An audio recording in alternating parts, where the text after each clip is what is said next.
Let me clear my throat. Alright, folks. Good morning, everyone. Welcome to another episode of Spilling Tea. I am your host, Tiffany Daniels. And guys, before we get going, as always, we will be including this document just in case you might want to follow along in the description box, as well as the petition to shut down the Judge Rotenberg Center. Also, trigger warning. When we are discussing the JRC, you will hear detailed descriptions of torture. If you have young ones present, please, folks, use your headphones. Alright, folks. Also, I almost always forget this, but if I stumble over any scientific jargon or terms, or just stumble over my words, see, just like that. In general, I do apologize in advance.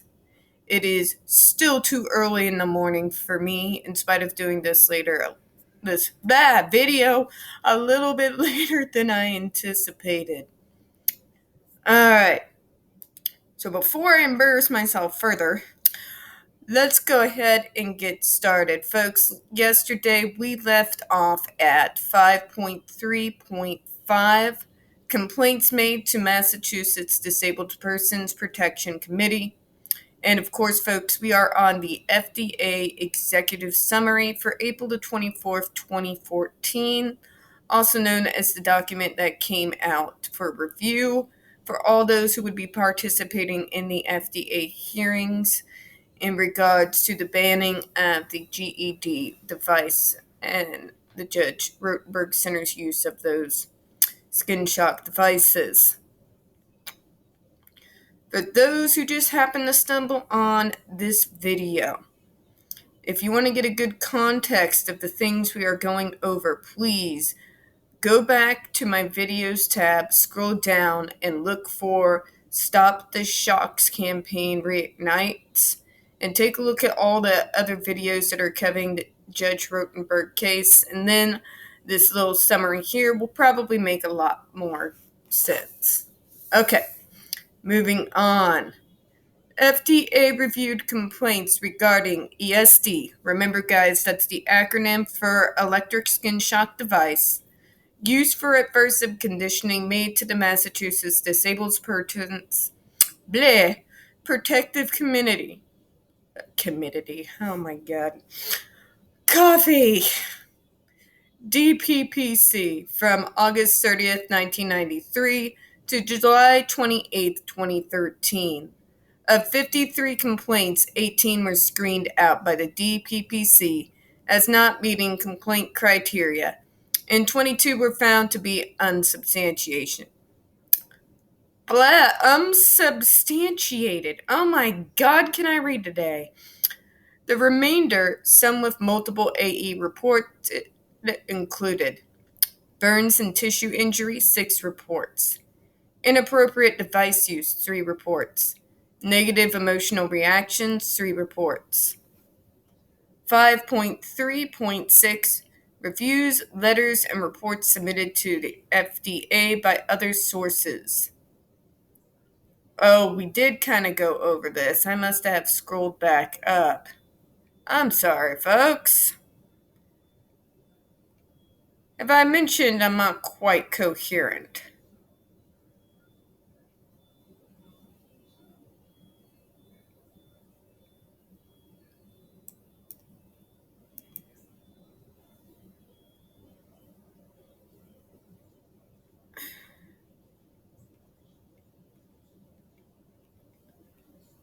I may recover some of this, guys, because I don't remember covering anything further after the letter to Margaret Hamburg yesterday. So, let's start over. Okay. 5.3.6.3 Mental Disability Rights International, MDRI report, torture not treatment Electric Shock and Long-Term Restraint in the United States on Children and Adults with Disabilities at the Judge Rotenberg Center, 2010. In 2010, MDRI, an international human rights group, published a report regarding what they believed to be human rights abuses of children and young adults with mental disabilities residing at the facility that employs ESDs for aversive conditioning, JRC, in Canton, Massachusetts. The report was an urgent appeal to the United Nations Special Rapporteur on Torture or other cruel, inhuman, and degrading treatment or punishment. It requested that the Special Rapporteur initiate an inquiry into the abusive practices perpetrated against the residents at the JRC and licensed by the state of Massachusetts. MDRI contended that the severe pain and suffering perpetuated against the children and adults with disabilities at the JRC violates the UN Convention Against Torture.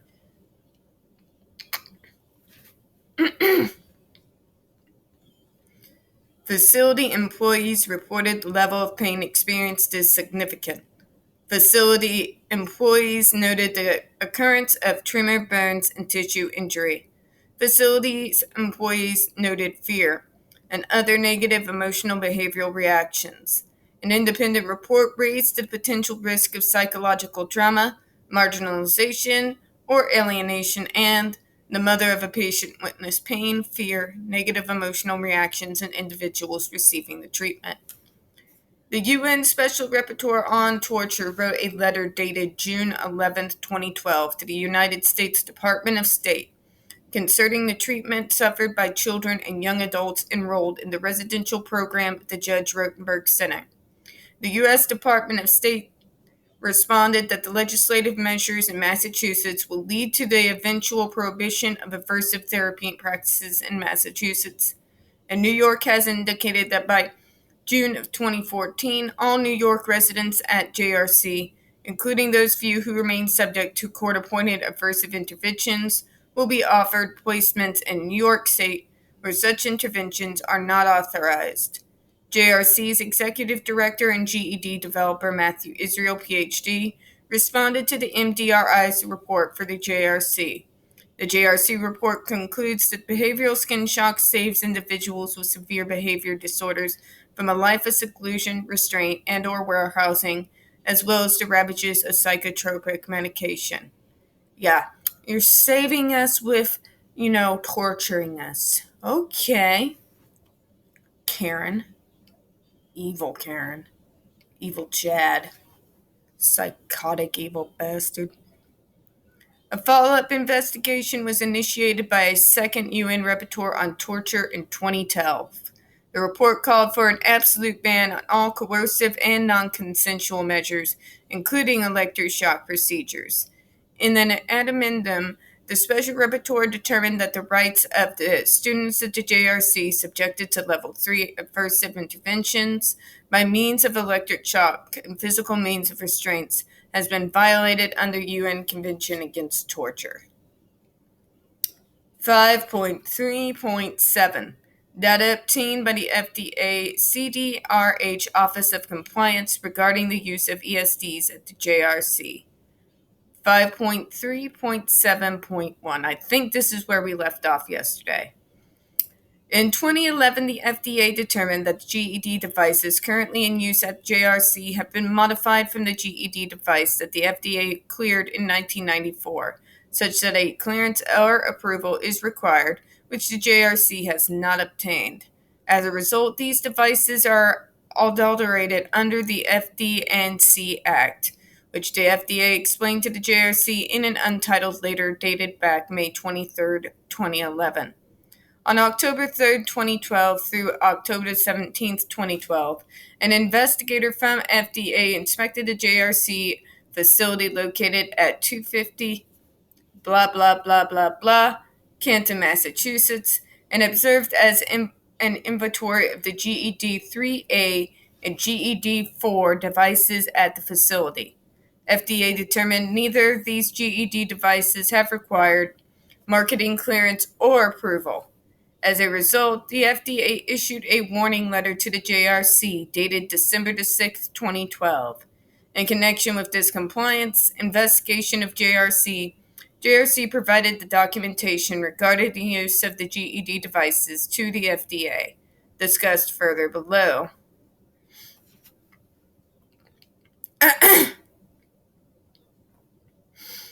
Patient case summaries. 5.3.7.2. The JRC provided FDA the following information during the first quarter of 2013 for the students at the JRC who are receiving adversive conditioning with ESDs. Excuse me. This data was requested as part of an ongoing compliance investigation as additional information for health risk assessment. These patient files included court findings, orders, and approved treatment plans with the GED device, medical treatment records from prior to and during admission to the JRC, a recent medical report by a physician addressing the current status of the student's need for treatment with the GED device, evaluations of each student by state-appointed independent experts in psychology addressing the student's need for continued access to the GED device, and comprehensive treatment summaries for each student. The records indicate that as of February the 8th, 2013, 86 students had court-approved treatment with the GED device. Of these, 66 students had treatment with the GED-4, which has an average current that is almost 3 times that of the FDA-cleared GED device. Israel et al. 2008. The FDA reviewed the records, which were summarized in Appendix 1 with all patient identifiers removed. The age of these patients being treated at the time of records were reviewed was between 14 and 50 years old. Mean 30.2 plus 11.5 years, and there were 72 males and 18 females. Treatment duration was difficult to determine as only admission date to JRC was provided in these histories. Diagnostics included various levels of intellectual disability, severe behavior disorder, autism, pervasive developmental disorder, seizure disorder, attention deficit hyperactivity disorder, and a variety of medical disorders, e.g., Angelman syndrome. Oh my God. Oh my God.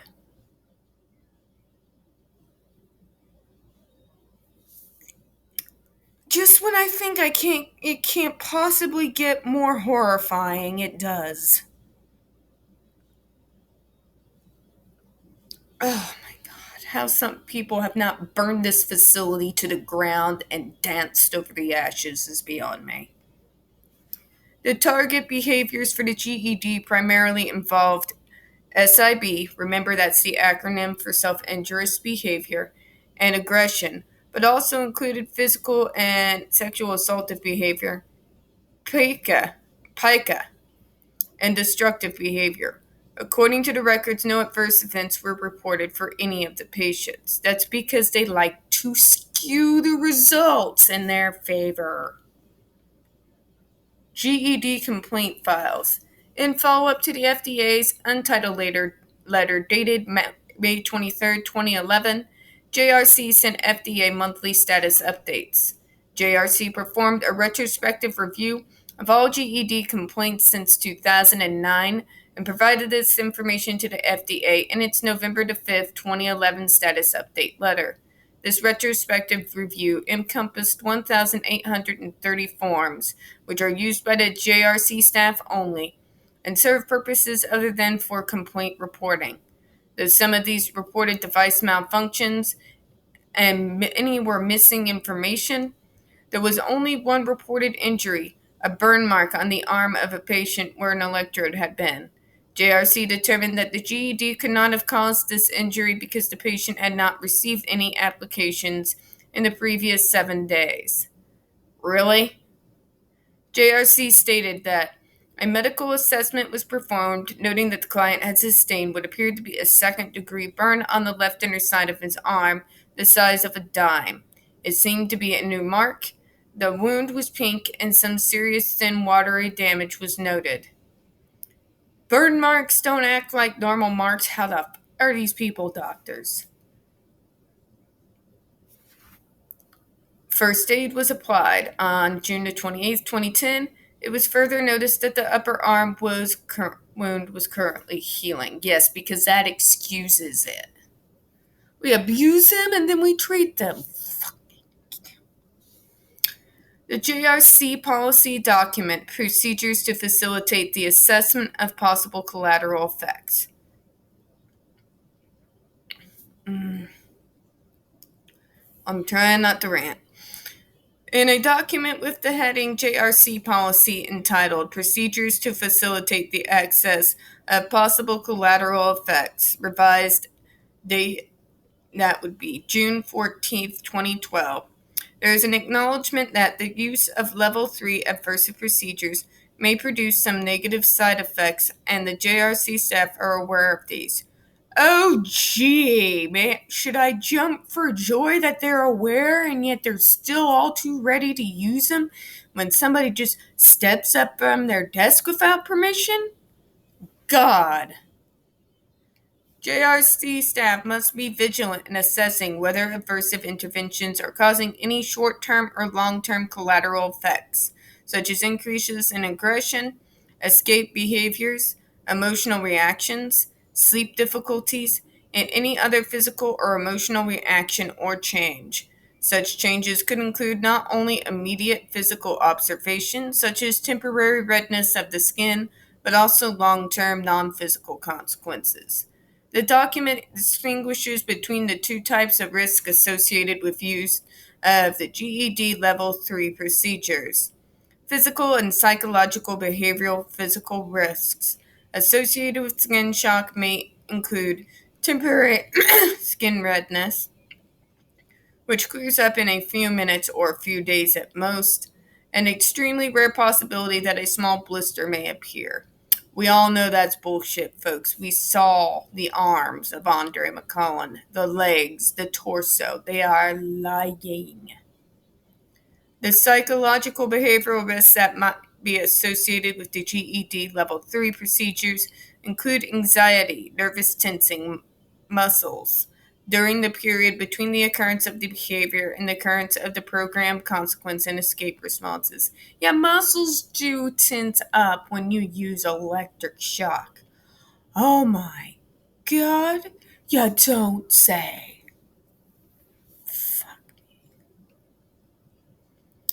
Staff are instructed to observe the following collateral effects related to the administration of any adversive intervention, not just the GED nightmares, intrusive thoughts, avoidance behaviors, marked startled responses, mistrust, depression, flashbacks of panic and rage, anger, hypervigilance, and insensitivity to fatigue or pain.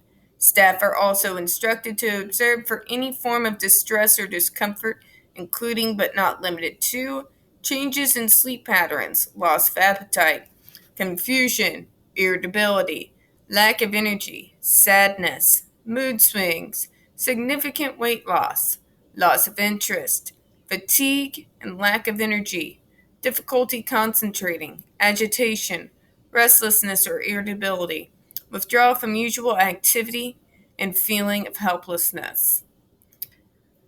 That pretty much clears it up, folks. Basically, what we reviewed here was the documents that over the last few years that the JRC has offered up in their defense of the GED device.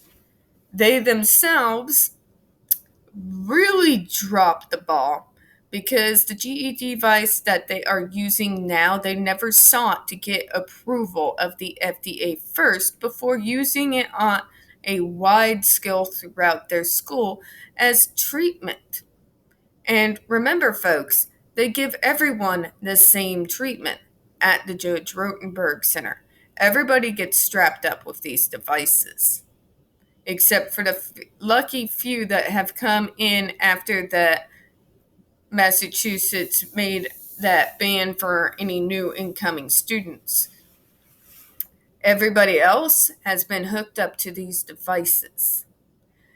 And what the FDA is showing here is that the JRC cannot be trusted to provide inaccurate documents. They are known for skewing documents in their favor, for not reporting truthfully the adverse effects to their administration of the GED shocks. They are known to try and destroy evidence. The very thing that was what made Matthew Israel be forced to step down as head of the center, due to the fact that he ordered the destruction of evidence of a particular incident in which two students received 71 shocks, all based off a prank phone call. So, they can provide all these documents. They can have their puppet parents come paraded before the FDA all they want. But the fact of the matter is, they have been proven time and again to be extremely shady in regards to the data that their own center provides and in the destruction of evidence. So, they are definitely making that known and drawing the line right there in the sand for the world to see from right there. It's also why, if you notice, the FDA insisted that independent investigators come in and investigate the devices and what exactly was going on, because they knew that the JRC had a history of skewing information, omitting information and data when they are not just outright destroying evidence. So, that's pretty much what that was all covering there. So we're going to stop here for this morning. Now, before we head out, sometime this afternoon, probably about around my lunch break time, when I got about at least 30 minutes to try and get a hold of everybody, I'm going to see about putting together the stream for my channel for on Saturday. I will probably put more information out after work if I can get everybody responding, can kind of give you a time frame. All right, folks, you know the drill. We don't get very many views on this channel. The few that we do tend to get removed from time to time, especially if we happen to mention a little known freaking billionaire organization that everybody seems to love except the autistic community. Autism Speaks! So please don't forget to hit that like button, hit subscribe, don't forget to hit the comments. And folks, we do appreciate your time this afternoon. Please feed that algorithm. I hope you all have a good one. Bye-bye.